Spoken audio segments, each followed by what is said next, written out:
আমরা তো জানি যে এই দেশে এই বিএনপি এবং আমাদের ঘোষক শহীদ প্রেসিডেন্ট জিয়া রহমান, ম্যাডাম খালেদা জিয়া এবং এখন তারেক রহমান, এই ছাড়া আমাদের নেতৃত্ব দেওয়ার কেউ নেই, তাই না?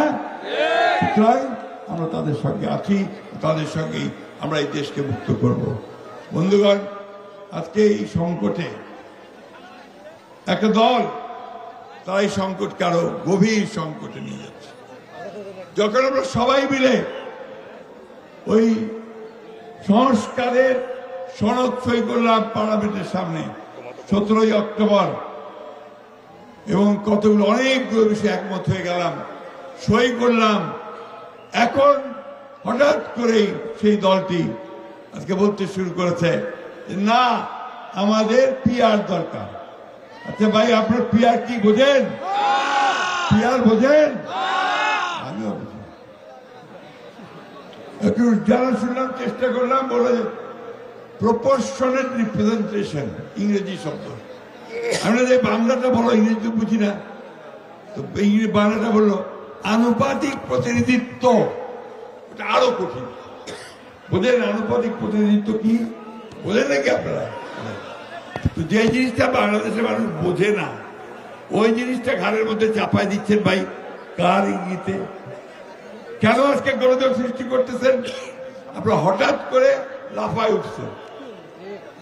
লাফায় উঠছেন যে ক্ষমতায় যাবেন। এই দেশের মানুষ ধর্মপ্রিয় মানুষ, ধর্মকে ভালোবাসে, আল্লাহ নবীকে ভালোবাসে, বিশ্বাস করে, কিন্তু ধর্মান্ধ নয় এবং সাম্প্রদায়িক নয়। আজকে এই কথাগুলো মনে রেখে এখানে পাঠাবেন। আপনি গত নির্বাচনের হিসাব করে দেখেন তো, কত পার্সেন্ট ভোট পেয়েছে জামাতে ইসলাম? কত? অরুণ বলেন।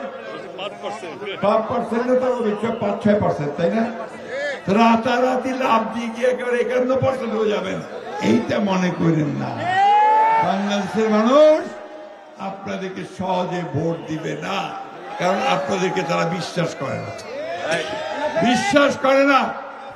পাকিস্তানে আন্দোলন করছিল মুসলমানরা, পাকিস্তানের মুসলমান ভাইদের স্বার্থ রক্ষার জন্য, for the emancipation of the Muslims. তখন আপনাদের নেতা মওদুদি সেটা বিরোধিতা করেছিল, ঠিক না?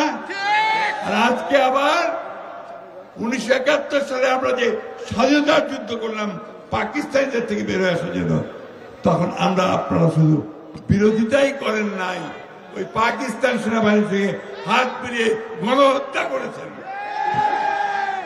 এই কথা বলতে আমার কোনো দ্বিধা হয় না, কারণ আমি একজন মুক্তিযোদ্ধা। আমি এই দেশের স্বাধীনতার জন্য যুদ্ধ করেছি। আজকে উল্টা পাল্টা আবল তাবল সোশ্যাল মিডিয়াতে কথা বলে আমাদেরকে মাথা নোয়াতে পারবেন না।